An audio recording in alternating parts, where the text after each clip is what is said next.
நான் எந்த பேமெண்ட்டும் இல்லாம பாப்பாவுடைய பிறந்தநாள் பண்ணி தரேன்னு சொல்லிருக்காரு.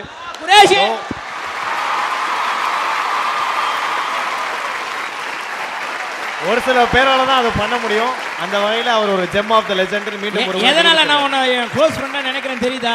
அதை நீ புரிஞ்சுக்கணும். டேய் நம்ம எல்லாரும் சேர்ந்து என்னோட அடுத்த படத்துல நடிக்கிறோம் அப்படின்னு சொல்லியிருக்கோம். மாப்ள இப்போ இத நடிக்காத.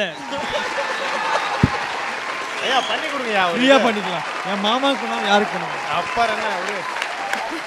ரொம்ப நன்றி குரேஷி. நான் கூட என்னடா இது திடீர்னு நீங்கள் வந்துட்டுமேன்னு நினச்சேன். பட் எனக்காக நீ இந்த மாதிரி பண்ணதுக்கு ரொம்ப சந்தோஷம் உண்மையிலே. ஏன்னா அன்னைக்கு நீங்களே 2 பேருமே ஆங்கரிங் ஃப்ரீயாக பண்ணி கொடுப்பீங்கன்றதில் எனக்கு ரொம்ப ஹாப்பியாக இருக்குது. அன்னைக்கு என்னுடைய பாப்பாவோட நிகழ்ச்சியை எடுத்து இந்த பிகேம் மினிட்ஸ் நல்லபடியாக எடுத்து நடத்தி தருவீங்கன்ற ஒரு நம்பிக்கையோடையும் வந்திருக்கக்கூடிய அந்த செலிபிரிட்டி சொல்லுங்கள், அந்த பவுன்சர்ஸ் ஆகிய அனைவரும், அந்த போலீஸ் டிபார்ட்மெண்ட் அனைவரும், நீங்கள் வந்து இந்த கேமராமேன்ஸ் யார் யாரெல்லாம் இருக்கீங்களோ தயவுசெய்து வந்துருங்க. பார்த்து கொண்டு இருக்க அனைத்து மக்களும் அன்றைக்கி வந்து மகளை வாழ்த்துங்க. கண்டிப்பாக நீங்கள் இல்லாமல் பண்ண மாட்டேன் ப்ரோ.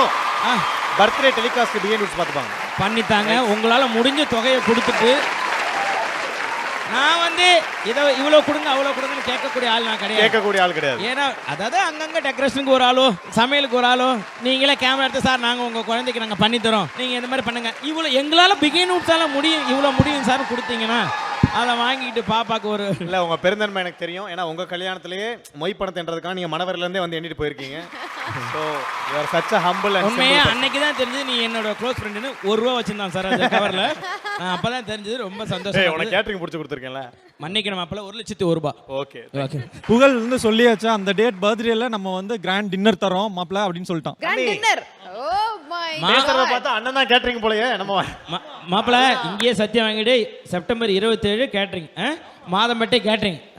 ஓகே 27 எல்லாரும். புகழ் வந்து மாமா மச்சான் அப்படி தான் பேசிக்குவோம் நாங்கள் செட்டில். பட் அதெல்லாம் எடிட் பண்ணுவாங்க. ஆமாம் ஒரு மல்டி டேலண்டட் பர்சனாலிட்டி.